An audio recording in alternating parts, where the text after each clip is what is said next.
9:32 in New York. Let's get to the story of the day. Elon Musk taking a big swipe at President Trump's big and beautiful bill, only days after promising to stay close to him as a friend and advisor.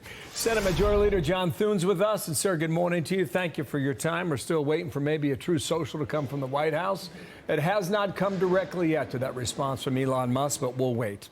Sir, here is part of what Musk said online. He said, this massive, outrageous, pork-filled congressional bill is a disgusting abomination. And as you know, Senator, that's not all he said. Your reaction? Well, look, Bill, I mean, everybody's going to come to different conclusions about this, but a lot of people are making evaluations of this bill based upon a static scoring model used by Washington, D.C. scorekeepers that missed the 2017 Tax Cuts and Jobs Act economic growth by 5.4%, underestimated revenue by $1.5 trillion, missed the energy subsidies in the so-called Inflation Reduction Act by 400%. I mean, these people don't have a really good track record when it comes to scorekeeping.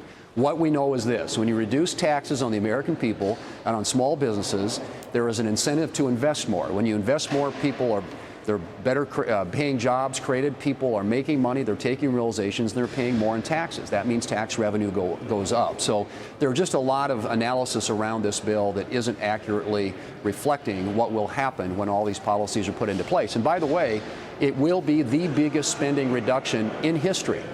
There's just no question about that. It's going to have huge savings in it, and we're hoping to enhance that here in the Senate.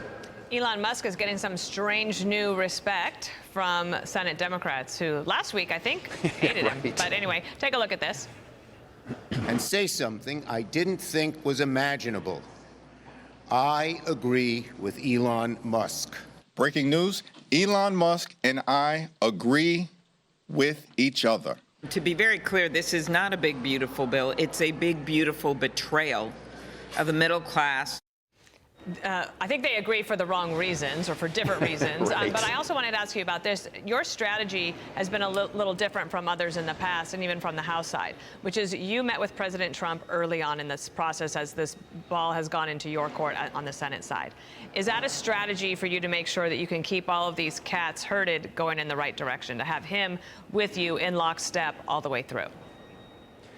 Well, Dana, as you know, the president is the closer, and ultimately it'll be up to him to help bring some of these votes home. But we've been working closely with the White House. The president's priorities in this have been very clear. It's energy dominance, it's modernizing the military, it's securing the border, it's preventing a $4.5 trillion tax increase at the end of this year, and it's achieving historic savings when it comes to federal spending. So those are all priorities that are addressed in here, and we're working with him and his team to refine what the House did, strengthen it, improve upon it, and make it the best bill possible. But at the end of the day, we're going to achieve those objectives, and we need to stay focused on that. And yes, we have different people who have different opinions here in the Senate about what's the best way to do that. But at the end of the day, everybody is rowing in the same direction, and everybody knows we can't afford to allow a $4.5 trillion tax increase at the end of this year. And that's what the Democrats are advocating for. When you heard them all yesterday, they're out there, that's what they're for. They are fighting for, they're going to fight for a huge increase, tax increase on the American people and on small business at the end of the year. Sir, you said yesterday you're going to proceed full speed ahead. I have no doubt that that will be your intent. However, Peter Doocy was reporting 30 minutes ago that the Axios report appears to be accurate based on some of the White House people he spoke to. In that report, they talk about the cuts for electric vehicle tax credits that may have upset Musk thinking about Tesla, that Starlink will not be used by the FAA for the transfiguration of the air traffic control system, and also his guy, Jared Isaacson, to be the head of NASA. He was pulled by the president late on Saturday night.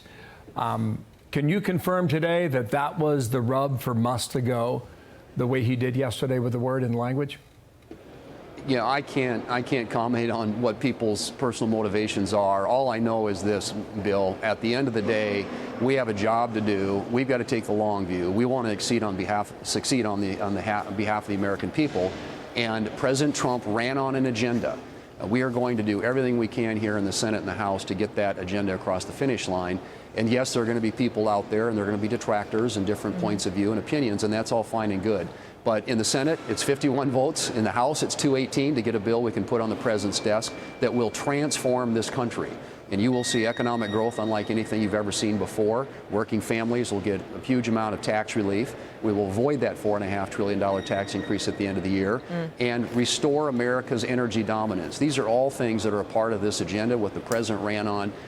We are committed to making sure that he succeeds and that we succeed in delivering for the American people. Senator Rand Paul is one of those votes you'd want to try to get. He is at this moment is a no. He was on with Will Cain yesterday.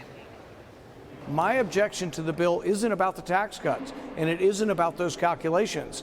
My objection to the bill is they're going to raise the debt ceiling more than they ever have, $5 trillion, and that this will be the largest increase in the debt ceiling ever.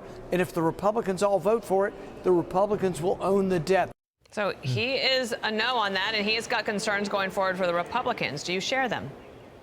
Well, I think that the debt is unsustainably high, and that's why we have to do something to get it down, Dana. And the way you do that is you get growth in the economy through pro-growth policies, the things I just mentioned, generates more government revenue, and you restrain the growth in government spending. And pretty soon things start coming into balance.